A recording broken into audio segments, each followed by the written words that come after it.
Welcome to This Week in Coworking, where industry leaders get succinct, actionable insights. Here are your hosts, Hector Colonas and Mike LaRosa. Hey everyone, we're back for another weekly recap at the This Week in Coworking podcast feed. My name is Mike LaRosa, and today I am joined by Manuel Conti from PONT, who's dialing in fresh off of Juicy UK in Manchester, and he's filling in for Hector this week.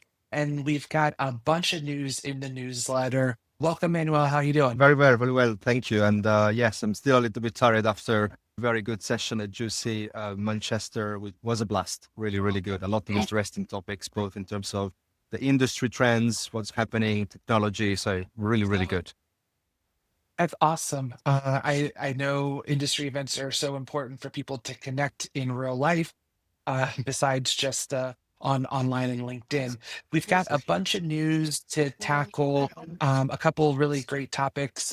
The first and foremost, it's kind of like the big headline of the week, but we're not going to dive into it too much because there's really still some things that are still developing.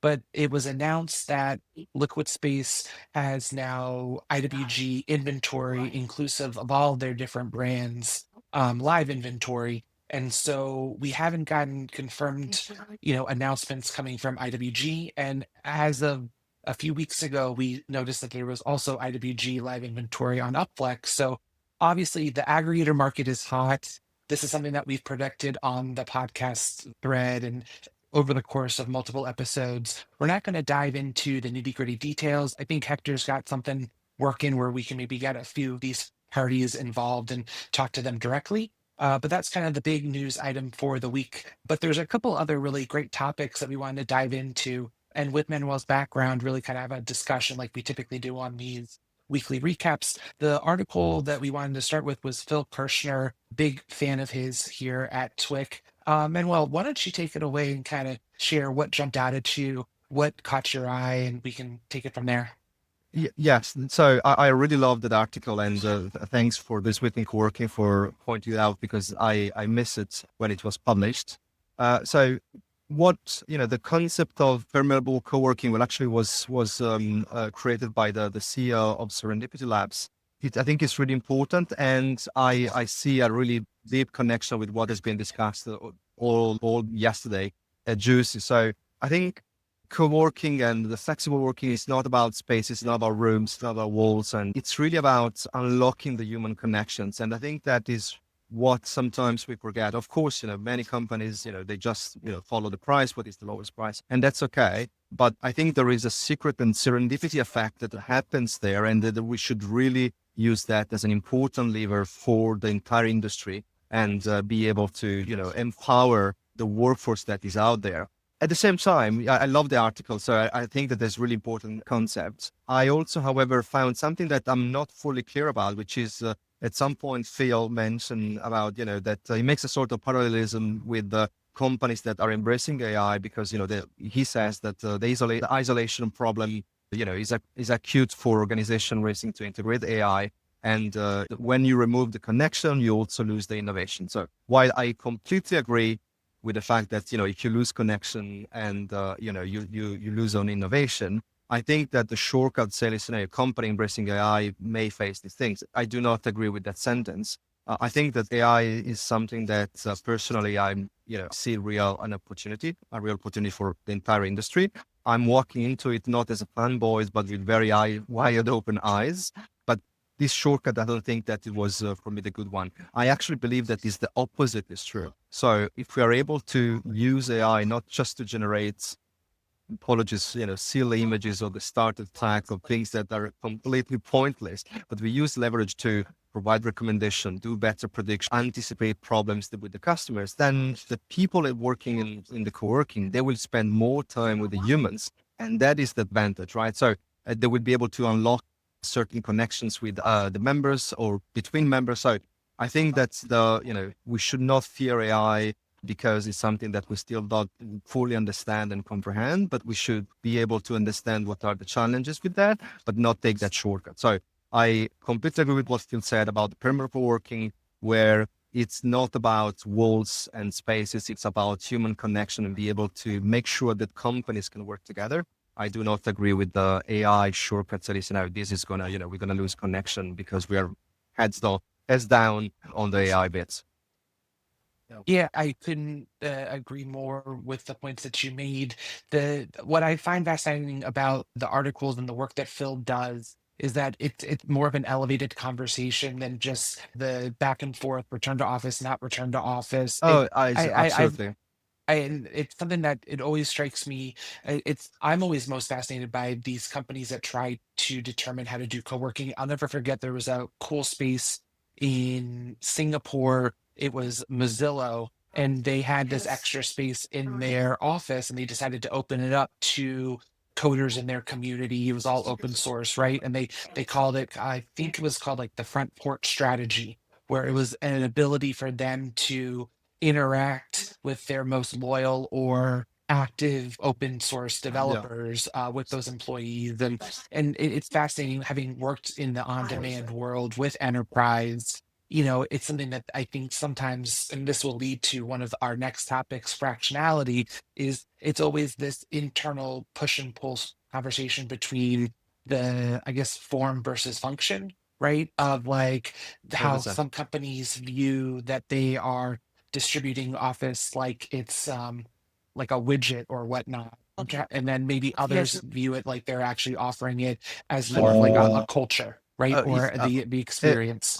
yes, I cannot agree more than that. And actually, we touched on a very excellent point, which is a little bit this drama about return to office, which personally I feel is a distraction. That is not the Yep. point of our industry. The point of our industry is that how can we enable people to work, create new connection, and be part of communities if they want to be. I think we need to be fair that maybe some people don't want to be that, and then the traditional lease works very well.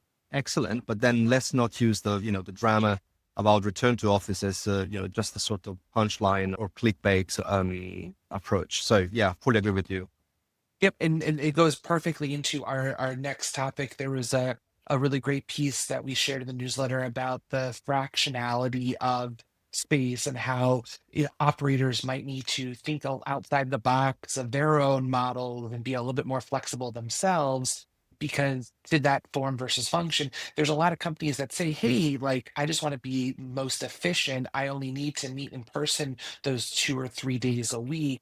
I want to have a 10-person private office where we can collaborate and talk, and that's not in an open space, but I only want to pay it for 2 days. I'd love to get your take just with your varied experience with technology and the work that you're doing at PONT. Like, what are your thoughts on that? Is it, and I think you said it's like that might be where AI really can come in and make the most impact. Yes, I think that this trend. So the article is super interesting, and it says that it's in particular in the UK there is this growth of demand where people might say, "Listen, I need an office for 50 people, but I just need it 2 days a week." Okay, which is in the traditional models where you may take private offices for 6 months. That is quite disruptive. So I think that this expose and call out the elephant in the room that sometimes as an industry we claim that we are the industry of flexible working, but we may not be as flexible as we could be. Yesterday at Juicy there was Tom, the CEO of Workspace, so that made an excellent point saying flex is also about speed and be able to execute those things really quickly, closing those type of deals not in weeks or months but actually maybe in hours or days. And I cannot agree more with that, because I think this is what companies will need. So we need to adapt how the industry works to the demand and what the company needs. Now, this is where technology, personally, I believe, can really help, because we can use the power of AI to do better prediction based on the data. So we can do that in real time. So actually, yesterday, I was running a session at Juicy that was all about how AI can provide support around that. And we can maybe in real time tell operators, listen, you can reorganize your space in this way. You can actually organize certain products in this other way to make sure that we can, at the same time, satisfy the customers that request for, an office for 50 people or 80 days a week, and then reconvert those spaces the other days of the week. I think we should not fear those type of things. I appreciate that those are complex, sometimes challenge, because this is not what we do every day in the industry, but it's an opportunity to start becoming really, really flexible and be able to shape how the products are combined. very quickly, and probably sky's the limit, because then AI can help us understanding how the products can be shaped and transformed. Yeah, there's a lot of talk about AI. And I just got back from Chicago for some meetings, and at NeoCon, there was a lot of talk about AI and different types of software, pairing that was particularly into phone booths. It's been just in that one application. I'm kind of curious on your take as it relates to AI agents, from a software management side versus an aggregator side versus other tools.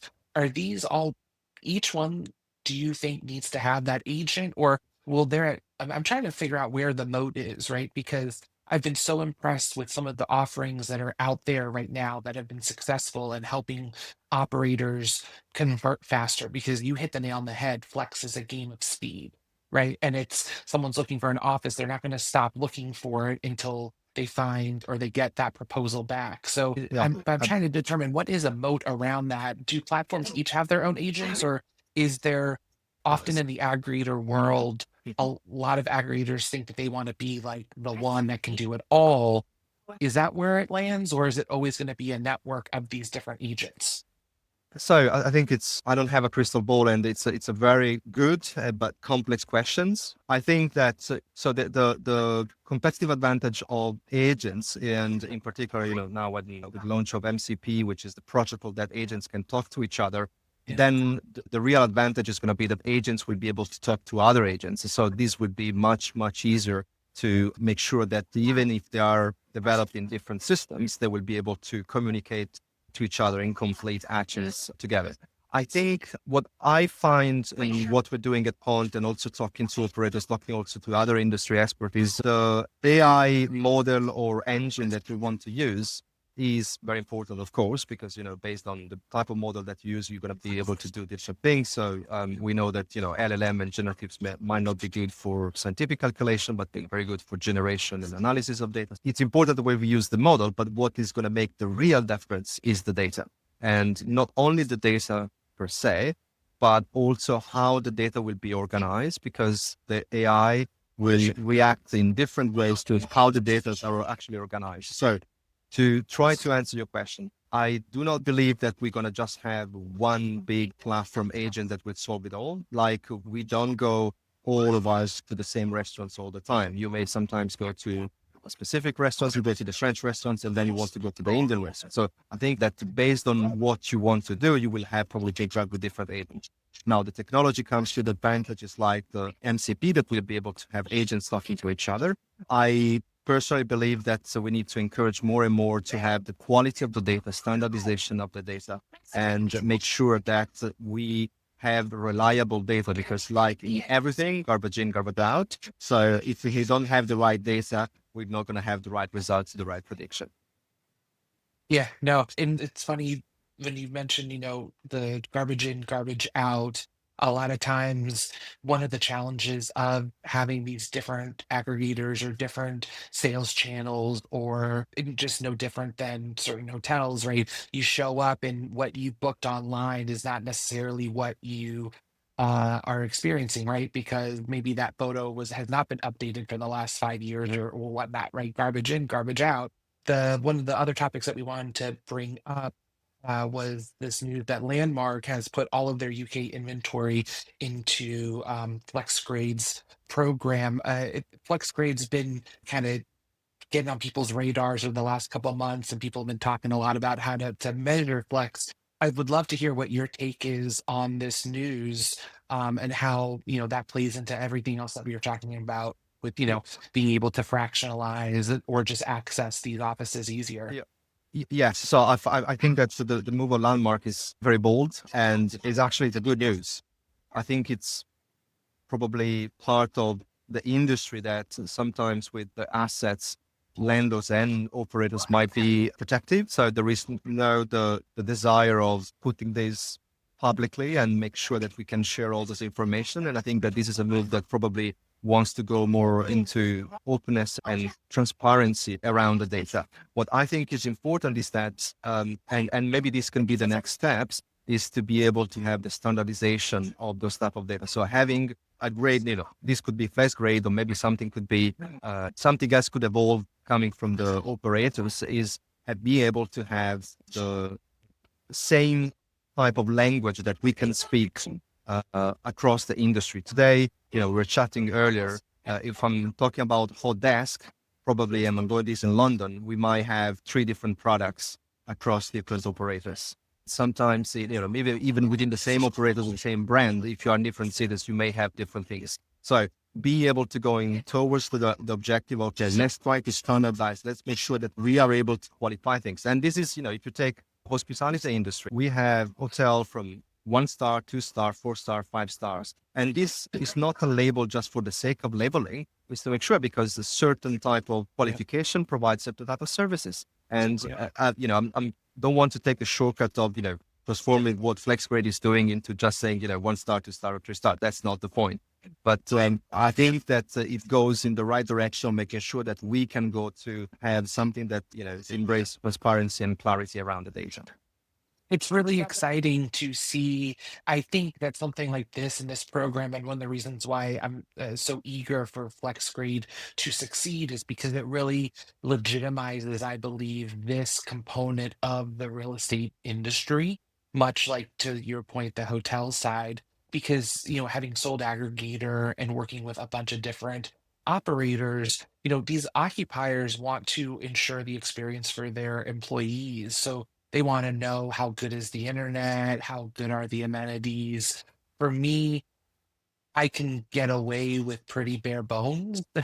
Having been, a recovering digital nomad, my backpack's my office, right? I've worked, you name it, I've worked there. But there is a big difference, I should say, between a space that's got like a more, expensive work chair versus just sitting on a wooden stool, right? If you need to get work done, you can get it done.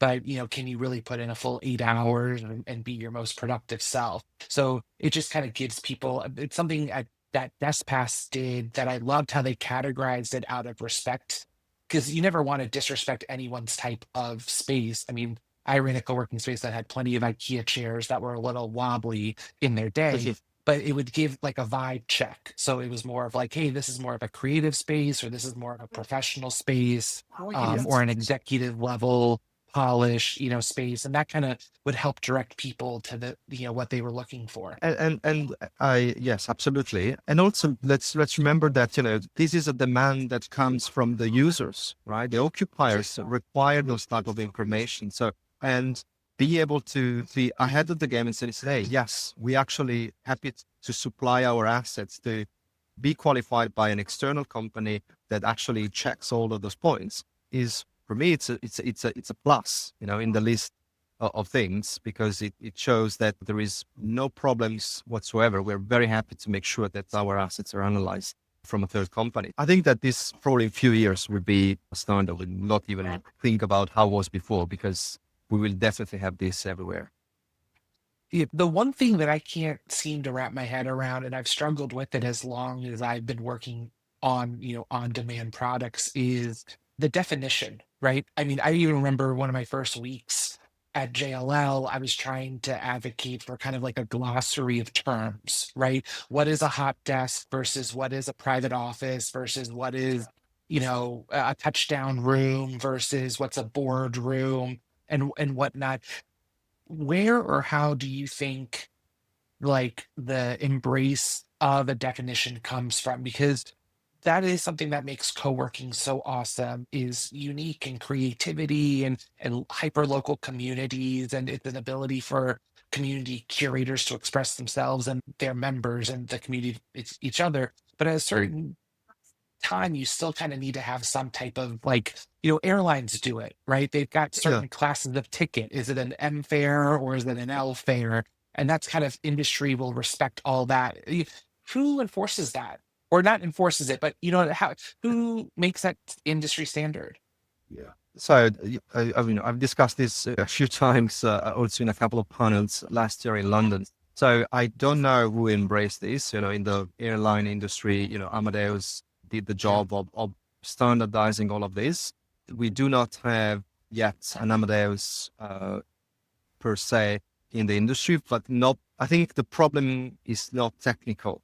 The problem is, I would say, a business challenge that we need to make sure that operators decide to come together and use the same standard and language. I think I have seen very exciting moves. So in the UK, there was the launch of WIN, that's the Work Intelligent Network, that is led by a number of operators that decided to put together the data, anonymize the data, make sure that those data can be used between them to benefit the industry. So I think that is the right direction. My gut feeling is that there is still some part of the journey that needs to be completed to really get there.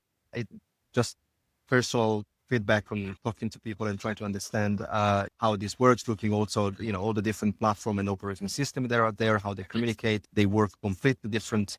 And, what is a membership in one system, actually it's called a different thing and works completely different. So it is complex topic. I think that the airline industry is much more regulated because you can't just have the plane everywhere. So it's much more strict to be regulated. Like, the finance industry is more regulated. The co-working industry is probably a little bit more rebel, if you want to just cut the vibe.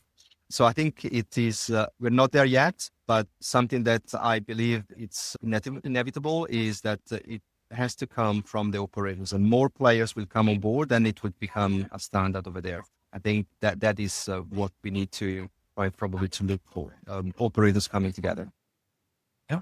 Now, awesome conversation this week. I appreciate you taking your time out to join us. I know Hector is enjoying some time off with his son, much deserved, because he always puts in a ton of hours on everything in general, let alone TWIC. So once again, thanks for joining us, and thanks everyone for tuning in. And I know we've got a bunch of more episodes teed up in the pipeline. And until next week, that's it. I'll see you later. Okay. Thank you very much all. See you.